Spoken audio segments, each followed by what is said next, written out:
Hello बेटा, आज हम करने जा रहे हैं स्लोप और उसके बाद करेंगे किसी फंक्शन की मैक्सिमम एंड मिनिमम वैल्यू निकालना। स्लोप कहाँ यूज़ होगा? जस्ट मैं आपको हिंट दे देता हूँ। आप डिस्प्लेसमेंट और टाइम का ग्राफ करोगे इन फ्यूचर फिजिक्स में, और उसका जो स्लोप होता है वो आपको वेलोसिटी देगा, और वेलोसिटी टाइम ग्राफ का जो स्लोप होगा वो आपको एक्सेलरेशन देगा। कुछ भी समझ में नहीं आ रहा होगा, आएगा भी नहीं। क्यों नहीं आएगा? क्योंकि सबसे पहले स्लोप को समझना पड़ेगा ना। वो तो जस्ट एक हिंट है कि आप यकीन रखो कि जो करवाने जा रहे हैं वो बहुत ही ज़्यादा इम्पोर्टेंट है। तो चलो करते हैं स्लोप। अब ये स्लोप है क्या? सबसे पहले इसको ऐसे समझो देसी लैंग्वेज में, अपनी लैंग्वेज में, कि या तो आपने कहीं किसी के ऊपर जाना है, जैसे ये चढ़ाई चढ़नी है तो ये भी स्लोप, यहाँ पर कुछ स्लोप है, या आप कहीं पर ऐसे डाउनवर्ड जा रहे हो ऐसे ऐसे, तो यहाँ पर भी कुछ स्लोप है। अगर आप स्ट्रेट रोड पर चल रहे हो बिल्कुल साफ साफ, तो यहाँ पर स्लोप 0। आपको मैं इंटरेस्टिंग स्टोरी सुनाता हूँ। जैसे हम जब घर जाते हैं तो रास्ते में हमारी सड़क आती है, वो बहुत ही टूटी फूटी है, ठीक है ना। तो भगवान की दया से, सरकार की दया से अभी तक बनी नहीं, वो कुछ ऐसी है मान लो। तो कभी हमारी बाइक नीचे कभी ऊपर, कभी नीचे कभी ऊपर, ऐसे ऐसे ऐसे ऐसे चलती रहती है। उस केस में मैं ऐसे गुनगुनाता जाता हूँ कि अब slope positive, negative, zero. Zero तो होता ही नहीं है ना, कभी पॉजिटिव कभी नेगेटिव, कभी पॉजिटिव कभी नेगेटिव। तो स्लोप का मतलब ये है कि कभी नीचे जाना, कभी ऊपर, कभी नीचे, कभी ऊपर, कभी नीचे, कभी ऊपर। ये लहरों की तरह चलती है ऐसे। तो ये स्लोप होता है। कभी आप ऊंचाई पर जा रहे हो, कभी आप ढलान में आ रहे हो, और अगर आप स्ट्रेट बिल्कुल ऐसे चलो तो यहाँ पर स्लोप 0। तो समझते हैं यहाँ पर है क्या स्लोप को। और पिछला लेक्चर आपने रिवाइज किया होगा उम्मीद करते हैं। ये बेटा मान लो आपका y एक्सिस है और ये मान लो आपका x एक्सिस है, y और x। मान लो मैंने यहाँ पर कोई स्ट्रेट लाइन बना दी। अब इस लाइन के अगर मैं ऊपर ऐसे चढ़ूं बेटा, तो स्लोप तो आया ना, जो अभी मैंने लैंग्वेज बताई। और ये मान लेते हैं हम थीटा। और सबसे पहला जो स्लोप का फॉर्मूला आता है, वो स्लोप का सबसे पहला फॉर्मूला आता है tan थीटा। देखो आपको सारे फॉर्मूले याद रहने चाहिए। क्या पता किस हालात में, किस क्वेश्चन में कौन सा फॉर्मूला यूज है। तो स्लोप इक्वल tan थीटा, ये तो आता है सभी को, ठीक है। अच्छा जी, दूसरा, ये तो पहला फॉर्मूला हो गया हमारा। अब ध्यान से देखो, ध्यान से क्या है, देखिए अगर मैं यहाँ पर एक पॉइंट कंसीडर करूँ इस स्ट्रेट लाइन के ऊपर, और एक पॉइंट यहाँ पर कंसीडर करूँ बेटा, यहाँ पर इस पॉइंट का नाम रख लेते हैं x1, y1। इसका नाम रख देते हैं x2, y2। एक पॉइंट बेटा ये है, एक पॉइंट आपका ये है। अब क्या करना है सर?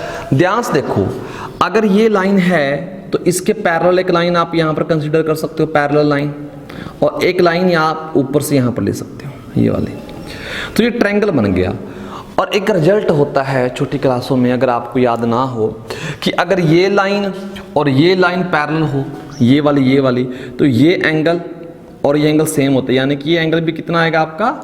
थीटा आएगा। इतना ठीक है। अब क्या करते हैं इसमें, क्योंकि हमें पता है स्लोप tan थीटा है, इस केस में आप tan थीटा को क्या लिख सकते हो? tan थीटा को क्या लिख सकते हो सर? tan थीटा होता है पंडित बद्री प्रसाद हर हर बोले। बुलवाओ बेटा फिर इससे। ये क्या बोल रहा है कि सर tan होता है p/b, यानी कि आपको परपेंडिकुलर अपॉन बेस चाहिए। बहुत बढ़िया जी। अब इस ट्रायंगल में परपेंडिकुलर क्या है? ये वाला गैप, और बेस क्या है? ये वाला। अब बताना बेटा, ये y2 है, यहां पर पॉइंट की वैल्यू क्या है? x2 और y2। तो यानी कि x1 तो आपका क्या, x2 आपका क्या आ जाएगा? ये आपका x2 आ जाएगा, और y2 आपको बेटा कहीं यहां पर मिलेगा y2। और इस पॉइंट पर आपकी x की वैल्यू x1 है, तो यानी कि ये वैल्यू कितनी होगी? x1, और ये वैल्यू आपकी कितनी होगी? y1। आपको परपेंडिकुलर चाहिए ये वाला गैप। ये वाला गैप कितना है? ये वाला गैप देखो, यहां से यहां y2 और माइनस जब y1 कर देंगे तो यही तो बचेगा, यानी कि परपेंडिकुलर क्या बनेगा आपका y2 माइनस y1, और बेस क्या बनेगा, यानी कि ये वाला गैप। यहां से यहां तक मान लो बेटा 5 मीटर है और यहां से यहां 3 मीटर है, तो ये कितनी बची 5 माइनस 3 2 मीटर बची। तो ऐसे ही मैंने इस गैप को लिखना है, ये बच जाएगा बेटा आपका x2 माइनस x1, तो x2 माइनस x1, ये tan थीटा की वैल्यू आती। और tan थीटा क्या है? स्लोप है, ठीक है ना। तो यानी कि स्लोप का सेकंड फॉर्मूला हमारे पास आ गया कि स्लोप इक्वल टू होता है, अगर आपको लाइन के ऊपर 2 पॉइंट दिए हुए हैं, y2 minus y1 divide by x2 minus x1। याद रखो ऊपर क्या लिखना है, यहां पर 2 पॉइंट y2 और y1, और नीचे यहां वाले पॉइंट। अब क्वेश्चन में क्या करेगा, हो सकता है यहां पर टाइम दे दे और यहां पर डिस्प्लेसमेंट दे दे, तो नीचे आपने इधर वाले लिखने हैं 2 इधर वाले। अगर इधर टाइम दिया होगा तो नीचे क्या लिखोगे t2 माइनस t1। तो स्लोप का सेकंड फॉर्मूला आ गया, बहुत बढ़िया। अब क्या करते हैं थर्ड नंबर पर, अब इसी को बनाते हैं, देखना कैसे एक से एक निकल कर आता है। अब y2 माइनस y1 यानी कि y में चेंज हो रहा है। भाई 2 वैल्यू को सब्ट्रैक्ट करोगे तो आपको चेंज ही तो मिलेगा, डिफरेंस मिलेगा, और डिफरेंस को या चेंज को डेल्टा y, और x2 माइनस x1 को डेल्टा x। ये कल बताया था एवरेज रेट ऑफ चेंज, ठीक है ना, एवरेज रेट ऑफ चेंज। लेकिन ये तो खास बड़ी बात नहीं। अब अगर हम इन पॉइंटों को बिल्कुल पास ले आए, ये तो एवरेज है, लेकिन जैसे ही पास लाएंगे यानी कि limit delta x equal to 0, delta y by delta x equal to ये बन जाएगा dy बाय dx। ये क्या हुआ, तीसरे नंबर का बेटा जो फॉर्मूला बना स्लोप का, वो तो आपका डेरिवेटिव आ गया, और डेरिवेटिव dy बाय dx क्या रहता है, इंस्टेंटेनियस डेरिवेटिव ना, इंस्टेंटेनियस किसी एक पर्टिकुलर टाइम पर। तो यानी कि ये स्लोप है किसी एक पर्टिकुलर पॉइंट पर, और ये एवरेज स्लोप। ये है आपका ऐसा लिख सकते हैं इंस्टेंटेनियस स्लोप। कैसे सर इंस्टेंटेनियस का मतलब क्या है?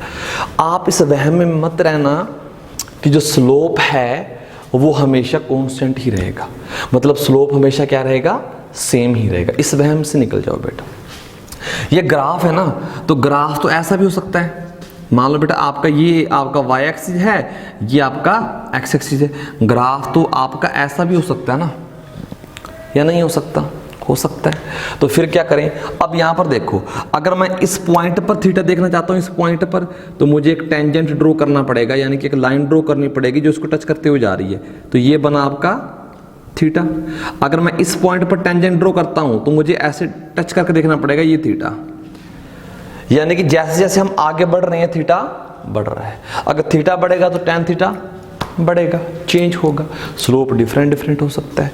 मतलब इस ग्राफ में बेटा हर पॉइंट पर स्लोप डिफरेंट हो सकता है। देखो ध्यान से, हर पॉइंट पर स्लोप डिफरेंट हो सकता है। ये आपका y एक्सिस है, ये x एक्सिस है।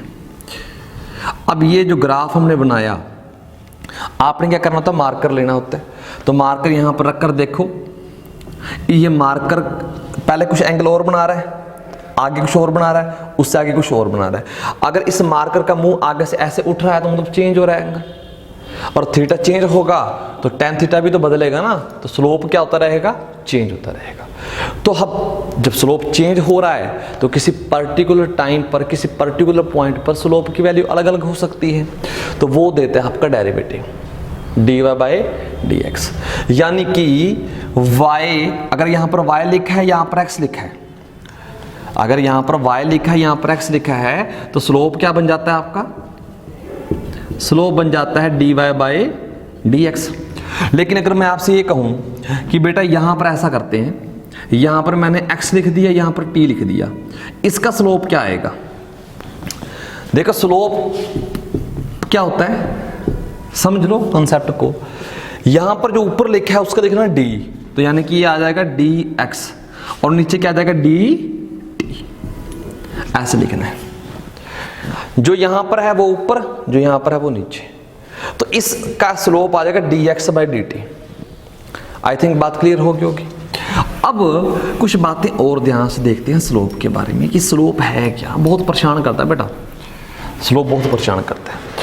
तो ये 3 फॉर्मूले हैं स्लोप के। इन तीनों फॉर्मूलों में से सिचुएशन के अकॉर्डिंग हम कोई भी फॉर्मूला यूज कर सकते हैं।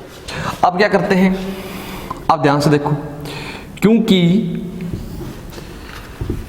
थीटा है ना बेटा, थीटा, तो अब इस केस में अगर हम देखें थीटा, आपने इधर से इधर देखना है ऐसे एंटी क्लॉकवाइज। क्या थीटा 90 से छोटा है? भाई 90 तो यहां बनेगा ना, तो थीटा क्या है 90 से छोटा है। अगर थीटा 90 से छोटा है तो आप लिख सकते हो कि जो tan थीटा है वो बेटा पॉजिटिव आएगा। बहुत ही कमाल का रिजल्ट है, यानी कि स्लोप क्या आएगा आपका, पॉजिटिव आएगा। लेकिन अगर जो थीटा है वो ग्रेटर देन 90 है, कैसे हम फिगर बना लेते हैं। मान लो आपका एंगल बन गया ये, इस लाइन का एंगल कैसे होगा सर, हम तो ये लेंगे बेटा एंटी क्लॉकवाइज चलना है। इधर से जाओगे तो क्लॉकवाइज बन जाएगा, आपने इधर से चलना है। अब ये एंगल देखना थीटा, ये 90 से बड़ा है। भाई इधर से इधर जा रहे हो ना, तो रास्ते में 90 तो यहाँ आएगा और 90 से आगे चला गया, तो ये एंगल 90 से बड़ा है। अगर थीटा 90 से बड़ा हो तो बेटा tan थीटा क्या आता है, नेगेटिव आता है। मैंने टेबल करवाई हुई है बेटा की वीडियो में, आप वो वीडियो जाकर अच्छे से देख सकते हो। तो tan थीटा नेगेटिव आया, मतलब क्या, स्लोप क्या आया, नेगेटिव आया। और स्लोप होता भी क्या है, स्लोप को तो dy बाई डी एक्स भी लिख सकते हैं ना। हाँ, तो स्लोप क्या होता है आपका, dy बाई डी एक्स। और ये कभी आपका पॉजिटिव आ रहा है और कभी ये आपका नेगेटिव आ रहा है, तो यहाँ पर लिख सकते हैं dy बाई डी एक्स। कभी ये पॉजिटिव, कभी ये आपका नेगेटिव आ रहा है। तो अब पॉजिटिव जब आता था तो मतलब क्या है इसका कि x को बढ़ाने से y भी बढ़ रहा है, इंक्रीज हो रहा है, तो पॉजिटिव। अब ये नेगेटिव आ गया, इसका मतलब क्या है कि x को बढ़ाने से y कम हो रहा है। वेलोसिटी और एक्सेलरेशन के अच्छे क्वेश्चन इन्हीं से बनेंगे। तो ये है आपकी स्लोप के बारे में पूरी इंफॉर्मेशन।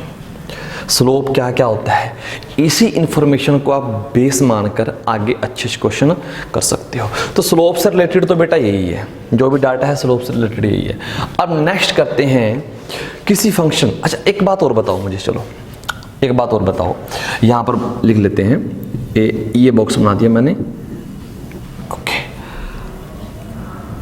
ये ग्राफ है, ये y है, ये x है। बताना बेटा, अगर मैंने ये लाइन ड्रॉ कर दी, इस लाइन का स्लोप कितना आएगा। बोलोगे सर थीटा देखना होता है, थीटा कितना, ये लाइन कितना एंगल बना रही है। ये लाइन तो बेटा इसके पैरेलल ही है, अगर लाइन पैरेलल है तो थीटा क्या आएगा, 0। और थीटा 0 आएगा तो tan थीटा क्या आएगा, 0।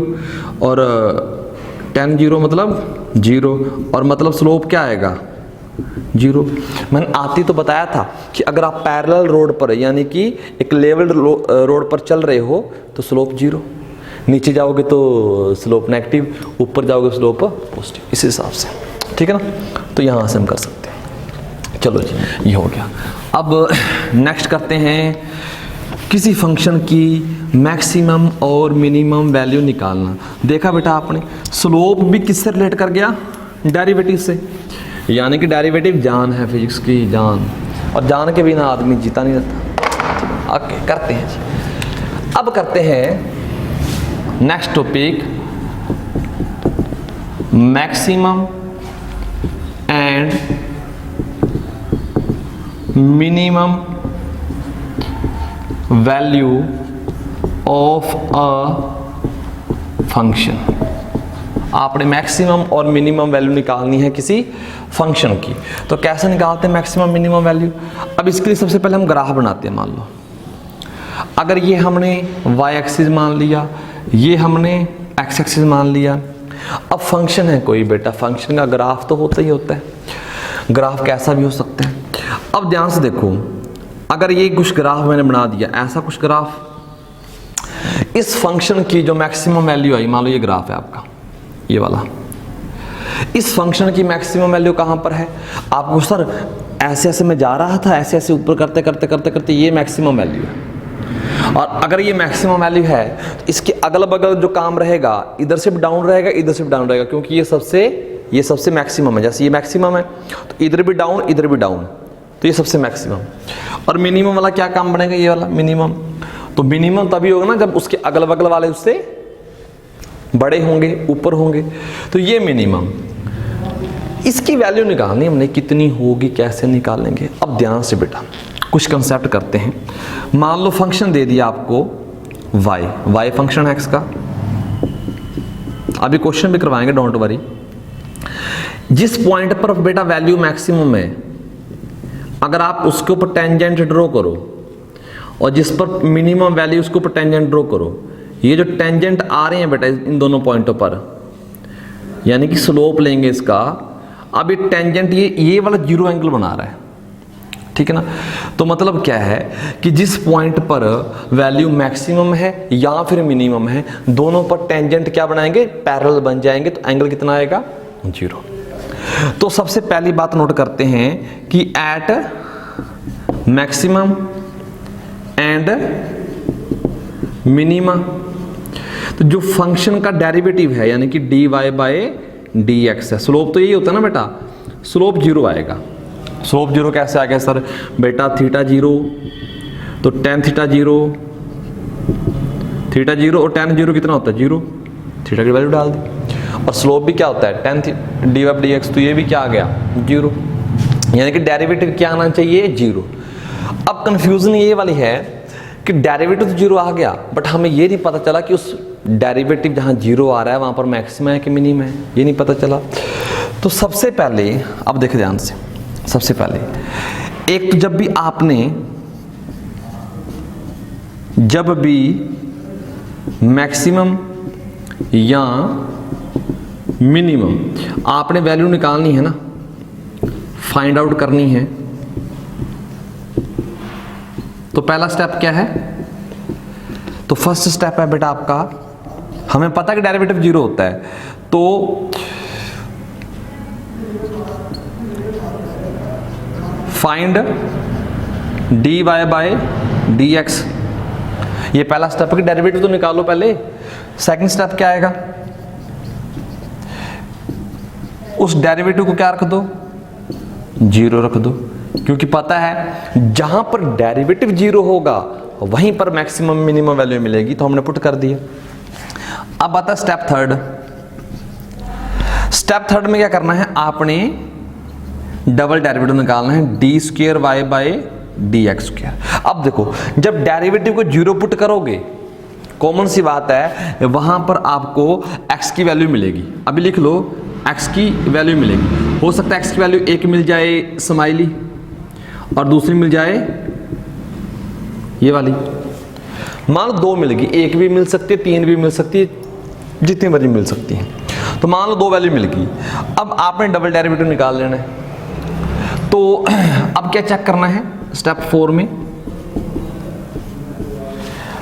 डबल डेरिवेटिव की वैल्यू निकालनी है स्माइली पर। अगर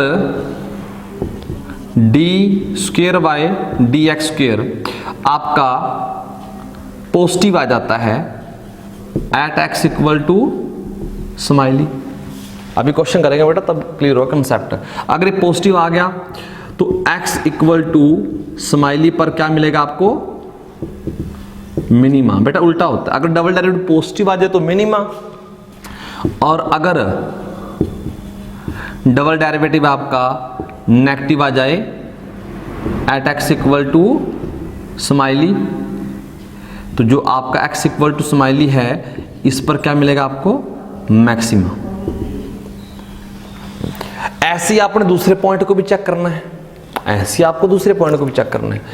तो अब इसके ऊपर, इसको आई थिंक नोट कर लिया होगा आपने, रिवाइज करते रहना साथ साथ। अगर आगे निकल गए तो बेटा फिर आपको बहुत ज़्यादा दिक्कत होगी।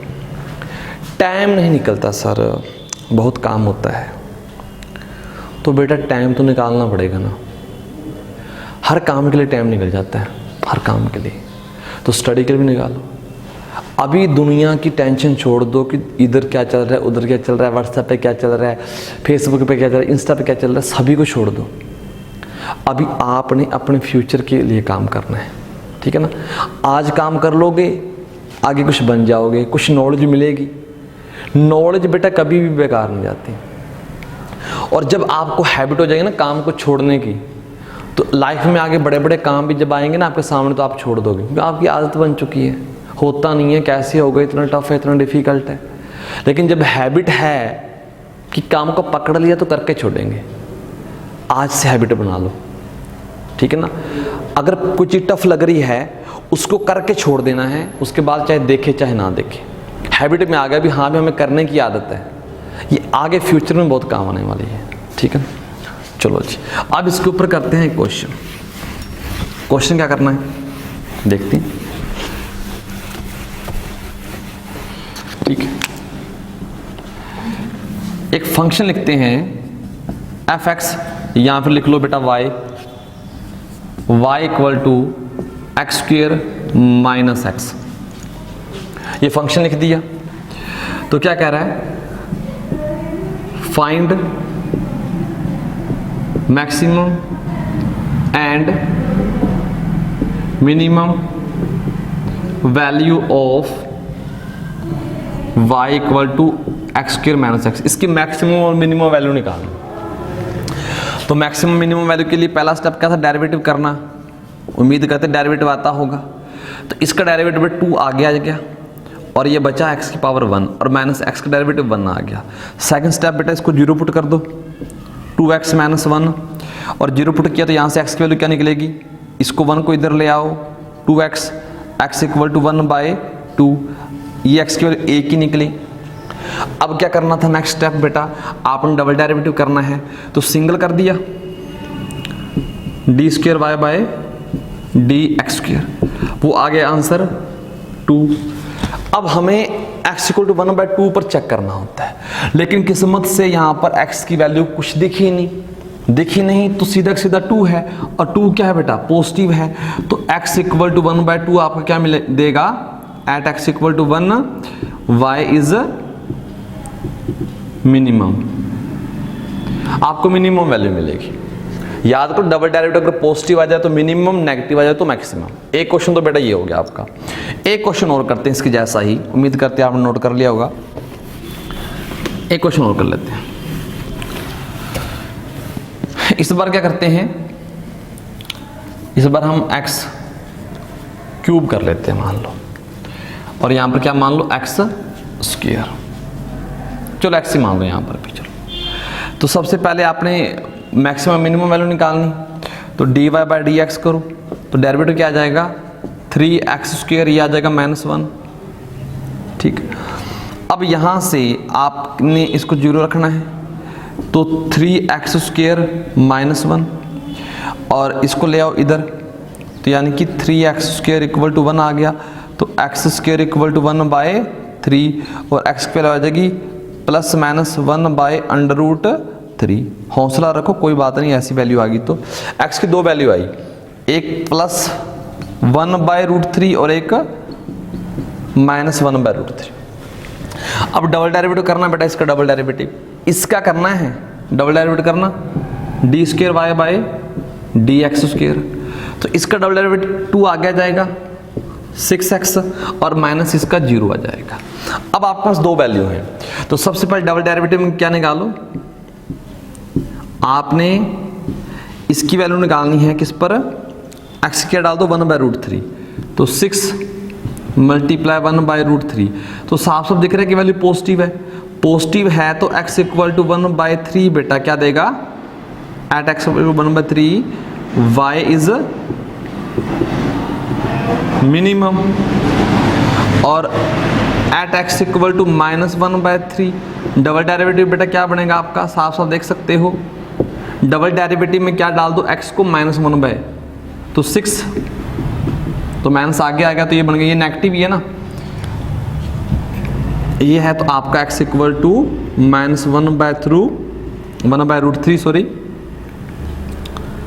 y is maximum. तो आपने ऐसे निकालना है। पता लग गया किस पॉइंट पर मैक्सिमम है किस पर मिनिमम है, तो हम ऐसे निकाल सकते हैं। ऐसे हम काम कर सकते हैं। इसके बाद अगर किसी क्वेश्चन में हम पूछ ले कि मैक्सिमम तो निकाल दिया किस पॉइंट पर है, मैक्सिमम वैल्यू बताओ कितनी आएगी, मैक्सिमम वैल्यू कितनी आएगी।